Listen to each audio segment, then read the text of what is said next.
About 8 months ago, I uploaded a video talking about this generation of consoles, specifically about how ridiculous and damn bad it was being. I think we all agree on this, and it's no surprise to anyone.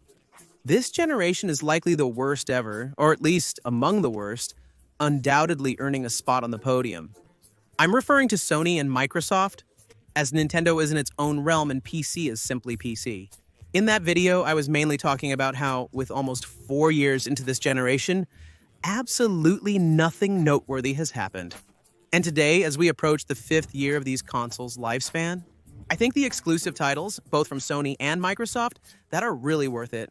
You can count them on the fingers of one hand and you'd still have fingers left over. The thing is, I'm not going to be redundant. Everything I said in that video still stands. The thing is, in just 8 months, things haven't just failed to get better. It's not just that. Absolutely everything has gone completely to hell.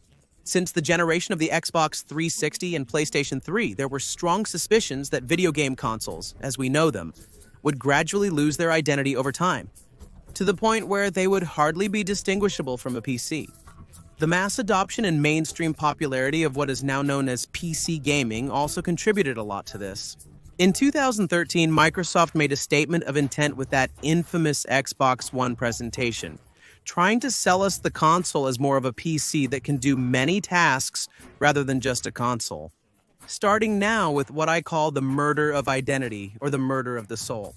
The companies, aware that the public would gradually realize that consoles were no longer anything special. In the end, they realized the devices were just limited PCs with their own operating system. So, they took the first step. That's what Microsoft did, but things didn't go so well for them, since the public was neither ready nor willing. That junk got mixed with the company's confusing policies. It almost didn't even come with it. With the one bundle, a huge device with the brand's logo for you to shove right up your ass. Holy Virgin. Luckily, they got what they deserved. That conference, that single conference, caused such a butterfly effect that today, 12 years later, Xbox still hasn't recovered, even though the 360 was a relentless competitor for Sony. They were once like Goku and Vegeta, but now Xbox is struggling to breathe. Well, not exactly. They still do their own thing, but it's clear they couldn't keep up properly. Still, I like their products.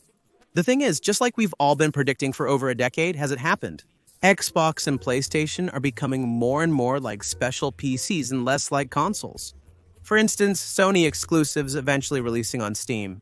That Microsoft now directly has the motto that everything is an Xbox. Or trying to force the whole cloud gaming thing in the most shameless way possible. Or things as bizarre as seeing Sea of Thieves on Play, or even worse, Forza or Gears of War on PlayStation. This is the most cursed thing a gamer can see, and it's completely real. It's true that the future of these companies might be to become very large third-party companies. And that's it? Because when it comes to hardware, the line keeps getting more and more blurred. But on top of that, this generation of PlayStation and Xbox isn't helping much. 5 years after the PS4 and Xbox One were released, their game catalogs were impressive, especially from Sony with relentless gems like Bloodborne. Despite this, I found it to be a weak generation compared to the previous one, PS3 and 360, let alone PS2, a legend that will never fade. No matter how much I've waited and waited and waited, I haven't had a single damn reason to get a current generation console. Honestly, I've tried to endure it, but it's been impossible. This is the first generation where I haven't purchased a console. It's funny considering what happened before. I owned a white PlayStation 4 followed by an Xbox One S, which I remember most fondly, and then a PlayStation 4 Slim. It's interesting how the PlayStation 5 and other consoles have been so underused, despite games like God of War being available. Like with God of War Ragnarok. Can I understand that it was cross-generational? It's curious that I played it on the PlayStation 4 Slim, not even the Pro, and had an extremely good experience. I even recorded it. Good thing I didn't buy a PlayStation 5 for this game because it wouldn't have made sense. PlayStation 5 and series lack a compelling reason to exist, despite slightly improved game visuals. But I share the opinion of many that it doesn't feel like a new generation, but simply like a 1.5 of the previous one. As if the PlayStation 5 were the real PlayStation 4 Pro. Obviously, that's just how I feel. But the times I've had the chance to use next-generation consoles, I just haven't fully understood it. The PlayStation 4 and Xbox One's longevity in good condition hasn't been a positive sign. But the most detrimental aspect for consumers is the issue of prices in this generation. It's not merely that they've increased, It's not that they've gone completely to shit, it's that this has completely lost its damn meaning. First, Sony came and set the standard for video games at 80 euros or dollars in the store, which was absolutely crazy. They also started bringing up the topic of consoles without disk drives, and all the crap that... Now they say Nintendo has killed the physical format with the GameCade cards and those crappy things they have. These people are unaware that the format has been virtually obsolete since the release of PlayStation 4 and Xbox One in 2013. The box an empty Blu-ray or installer or something, I suppose. All this about the prices, they've already been warning us. Big names in the industry. They've said that, damn, development is getting really expensive. They have to start charging more for video games. As if someone had asked them for a video game to have a $300 million budget. For what? Just so it can have better graphics. Photorealistic, boring, bland. Something you'll never see in your life. It's like that photo of boiled chicken and white rice. You can almost taste the blandness. Nintendo has now released their Switch 2, which would be the next generation, as Nintendo moves at a different pace. However, they've made a sneaky move with the game prices, which may not be obvious to the consumer. Because the distributors, I think, will have the games cheaper. Generally, like what happens with Amazon. For instance, Mario Kart is priced at 75 instead of 90. It's still a bit pricey, but doable. And Donkey Kong is at 70 euros, which seems reasonable to me. If we take into account, of course, the standard price of games at 80 euros nowadays. Like it or not, that's becoming the standard on consoles. Nintendo has really raised the price of their games a lot. And things like inflation, tariffs, or any other excuse don't matter. This is simply them raising the prices.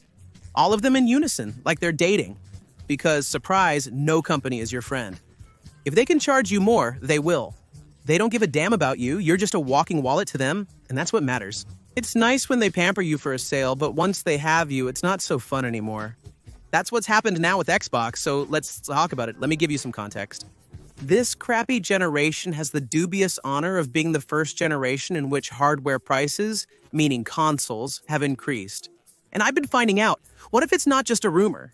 It's also the first time that a technological product of this kind of entertainment has increased in price over time. Rather than declining as it invariably does, it appears to be something utterly demonic to me.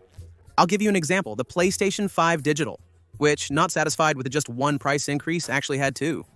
I can't believe this industry hasn't exploded yet. It's unbelievable. Can you imagine if Samsung released, I don't know, the S25 at, let's say, $1,000? And after 2 years, they raised it to $1,500? But it's the same phone with zero changes. Or actually, I lied, there are changes, but only to cut production costs, meaning worse materials. That's what happened with PlayStation 5, but let's not get into that. The PlayStation 5 Digital was released in 2020 for over 400 Blarm. I think the price was very reasonable, all things considered. Don't you agree? After some time, they raised the price to 450 euros. But just last month, they raised it again by 50 euros to 500 euros. So, a console that's about 75% through its generational life is now 100 euros more expensive than when it was released. It's completely outrageous, it doesn't make any sense, it's something we've never seen before, and I don't care. If producing them is very expensive or for any other reason, this is simply collapsing. We will discuss that now. After all this, Xbox, obviously, even though many people try to defend it like crazy, what had to happen has happened. They've also raised the price of their consoles. And quite drastically. I honestly think that as the losers of the generation, they're being very delusional.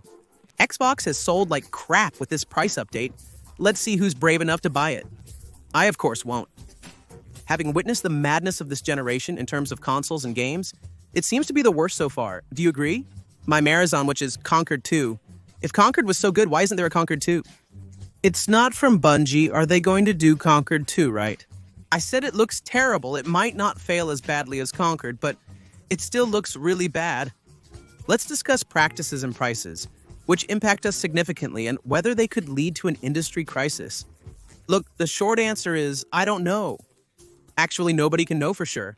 An industry as massive as video games is almost unpredictable. Anything can happen. It's complex. We can see that companies are pushing things to the limit. And everything has a limit. Everything ends up breaking if you don't stop applying tension. Every month we get new bad news about updates, prices, or delays. Like Grand Theft Auto 6, which almost ended up being intergenerational. Seriously, what a horrible console generation. Or all kinds of anti-consumer practices. We gamers have put up with a lot. Xbox initiated paid online gaming, which others followed. Sony pioneered significant price hikes. In this generation, we've seen a game console for 800 euros, man. 800. A PlayStation. I mean, what damn world are we living in?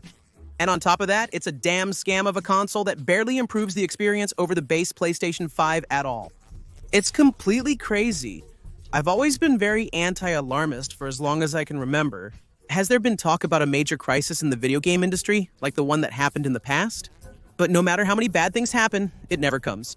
But now I'm not so sure anymore that nothing is going to happen. Developments are so costly, lengthy, and challenging that prices continue to soar. To cater to an audience swayed by hype, graphics, and hardware fear of missing out requiring constant updates to maintain interest, production costs are skyrocketing, and consumers bear the burden of these expenses. I think there will come a point when people say enough is enough and profits start to plummet. Investors realized some time ago that this industry, while big, doesn't have the astronomical growth potential that was once predicted. Layoffs and company shutdowns are increasing. The outlook is not good. Ultimately, it depends on the consumer. We tolerate a great deal, but there's a limit. Prices will continue to increase. Grand Theft Auto will make $100 games the standard, if not more. The next gaming consoles, such as the PlayStation 6 or Xbox Series 2, may have significantly high prices in the near future, or even reaching $1,000. A previously expensive hobby that you could afford will become a hobby that very few people will be able to or want to afford. Why spend a month working in a factory just to blow your paycheck on branded plastic? Not everyone will do that. While super hardcore gamers with gaming PCs exist, they are an absolute minority, even if you don't think so. YouTubers, the press, and others have long sensationalized an impending industry crisis. Now the situation truly appears dire. If things don't improve soon, I'm worried about the next generation. Consoles costing over $1,000 is scary. Games over $100? I don't know about that. This will eventually explode as everything has a limit. Share your thoughts in the comments.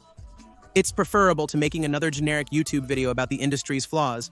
However, we either complain or they ruthlessly exploit us. It's a total mess. See you later.